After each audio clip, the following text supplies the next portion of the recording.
What? Social Security increase, SSDI increase, SSI increase. We are talking about $168 increase. Yes, you heard it right, for Social Security recipients. $168, and how Social Security benefits cost of living adjustment are calculated today. Let's examine the actual difference in a monetary difference between CPIE and CPIW. So we are going to answer all these important questions right here in this video. If you like this video, make sure to subscribe, turn on all the bell notification, and without further ado, let's jump right into it. Alright guys, so first let's talk about Social Security increase. Social Security reform. I know there are a lot of people talking about two popular Social Security reform bills lately. It's the Social Security 2100 Act and its Social Security Expansion Act, which is a plan for $2,400 raise in the Social Security. Now whether it's Social Security Expansion Act or Social Security 2100 Act, this both of the reforms, both of the bills have a one thing in common. So either this one will get implemented or that one. So before we understand this, we need to understand how Social Security benefits cost of living adjustment are calculated today. Now, to calculate the real rate of the inflation so that they can provide you the cost of living adjustment, they use what called CPIW figure. Now, CPI, you can think of it as a shopping cart with various items in it. Each one represents category, and CPI score is calculated based on their prices of each of the items in their category, reflecting the inflation from previous month. Now, the key point right over here is that the prices of these items reflecting inflation. Now, these categories are weighted differently between CPIW and CPIE. Now, let's take a closer look at some of these categories and their weighings. So, under the CPIE, housing carries 44.4% compared to CPIW, which is just coming at 39.2%. This makes sense because older individuals typically have higher housing expenses than younger folks who might still live with their parents and have roommates. Next one is transportation. CPIE allocates 14.5%. On other hand, CPIW allocates 18.7%. Since those who are working likely to rely more on transportation, the difference reflects the reality. Then we got food and beverages. We got 12.8 for CPIE and 15.7 for CPIW. As of medical care, we got 11.3% for CPIE and 5.6% for CPIW. CPIE assigns 11.3% while CPIW only assigns 5.6%. The difference is totally logical since older individuals generally spend more onto their medical care. Next one, we got education and communication. CPIE have got 3.8% while CPIW got 6.7%. Now that difference can be attributed to the fact that older individuals are less likely to be pursuing higher education. And lastly, we have got other goods and services 5.4% for CPIE whereas CPIW 5.1%. These percentages do add up for both 100% indices. Now that we know that how these categories are weighing differently for CPIW and CPIE, let's examine the actual difference in a monetary difference between CPIE and CPIW. Now for example, in 2013, COLA based on CPIW was 1.5%. However, if they would have used the CPIE instead, the COLA would have been 1.6%. Similarly, in the year 2014, CPIW COLA was 1.7%. It could have been 2% using CPIE. It's worth noting that in some of the years CPIW COLA was higher. For example, 2018, the CPIW COLA was 2.8%, whereas it would have been 2.6% with the CPIE. Similarly, with the 2021, the CPIW based COLA was 5.9%, but it would have been 4.8% with the CPIE. Now, considering the entire 10 years period increase on the COLA, CPIE would have been 29.7% compared to the actual 28.6% using CPIW. Now, you might be wondering what this exactly means in terms of benefit increases for all the Social Security beneficiaries. Now, currently, the average monthly Social Security payment is $1,625. However, using the CPIE formulation for COLA calculation, that amount would have been seen a slight bump to $1,639.44. It may seem like a small difference, but you may see it as only $14 per month, but it actually comes at $168 per year benefit increase. Now, it's still a small increase. However, over the long period, using CPIE calculation would have benefited recipients more than using the CPIW, and we are not even taking account the compounding. So both Social Security 2100 Act and Senator Bernie Sanders' plan advocate for transitioning to CPIE instead of CPIW. These proposals still build upon existing increases that are already in place, while we know that the changes to Social Security are inevitable within next decade. Speaking of the exact timing when they are expected, it's kind of uncertain at this point. Some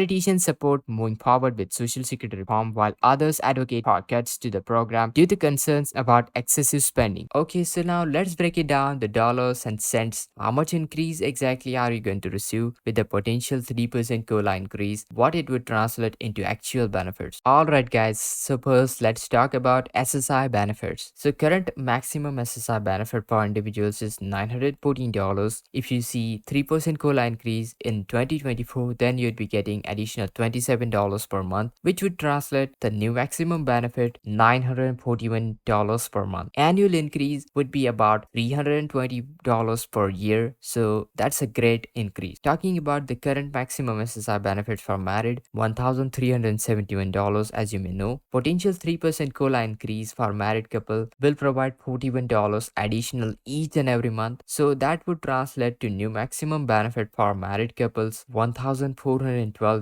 per month. If you see how much annual increase married couples will receive, it will be approximately $500 per year. Now compared to the past COLA percentage, well, you see in the year 2023 we have received 8.7%, which was the highest, then 5.9% in 2022, and in 2021 1.3%. So you see, compared to the year 2021, we are still having a higher COLA increases. Like 3% is a good projected increase that we are going to receive, but definitely not anywhere near 8.7% which we got this year. Now guys, let's talk about all those group of fixed income beneficiaries, social security beneficiaries. So somebody currently receiving $300 would see $9 increase and your new benefit $309. Somebody receiving $400 currently will see new benefit $412. Somebody receiving $500 would see $515. Somebody receiving $600 would see $618. Somebody receiving $700 would see $721. Somebody receiving $800 would see $824. Somebody receiving $900 would see $927. Somebody receiving $1,000 would see $1,030. Somebody receiving $1,200 will see $1,236. Somebody receiving $1,400 would see $1,442. And somebody receiving $1,600 will see $1,648. Somebody receiving $1,800 would see $1,854. And somebody receiving $2,000 would see $2,060. So you see how much COLA increase can you expect? This is the 3% COLA increase projections. Now definitely like 7%, 6% or 5%, those kind of a high range, high cost of living adjustment could have resulted in much higher amount. Like for example, if we have received 5% COLA increase, then it could have resulted in much higher benefit in your monthly payments. But here is the thing, we have to stick to the reality. I hope you found this video helpful. Make sure to hit that like, share this video, subscribe, and this is Kedar from How to Guys. See you in the next video.